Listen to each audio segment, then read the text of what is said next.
What are the most valuable pages? So I'm assuming this is pages that already exist on the website before you do the content strategy. Yeah. Right. So talk Yeah. about that. So this is good. So we've got a little part of this title for this episode, SEO.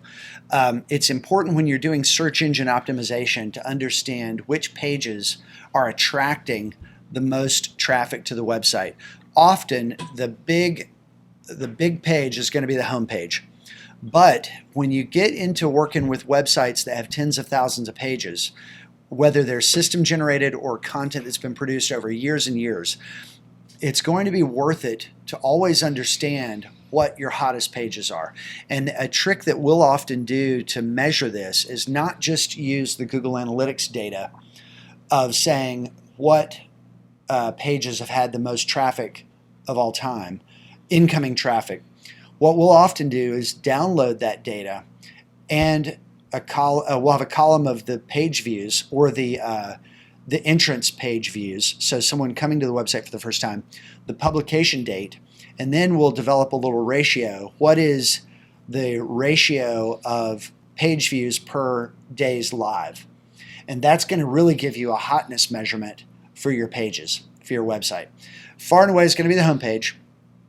But then what you're going to have is a mix typically of blog or news items and service pages. Yep. And this is going to help you understand for service pages which items, if you want to be practical about it and just do more of what's working, this is going to help you understand which items to move higher in a top nav if it's in a drop-down menu, or further to the left in a top nav for a desktop view. I like that, yeah. So optimizing your top nav, and I'd say the same thing for like footer nav, and I'll talk a little bit more about footer with this, but optimizing items in your nav. Also, it's going to tell you in your blog strategy or your supporting content strategy which things have gotten traction, and that's typically, in our experience, when there's a lot of data, a lot of content that's been published over the years, it's going to show you some areas where there's actually been really low competition and you've been able to pop to the top.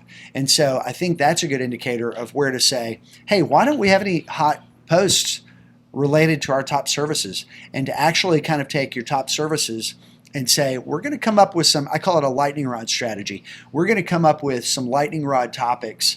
And a good way to do this is to think in terms of evergreen things, like 5 things to consider when hiring a cybersecurity firm. That's like an evergreen topic that's kind of universal, and it's built around the pain point that your audience is going to have to know when to hire.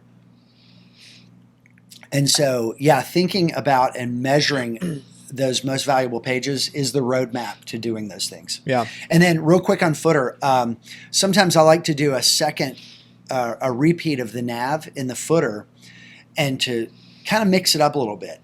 Take the items that are in the top nav, but then take some of these hot topics and just rotate them in so that there's an alternative view of, hey, everybody, here's who we are. And that also gets a lot of good keywords into the footer and pointed to all those pages, because the footer is in every website, every page on the website.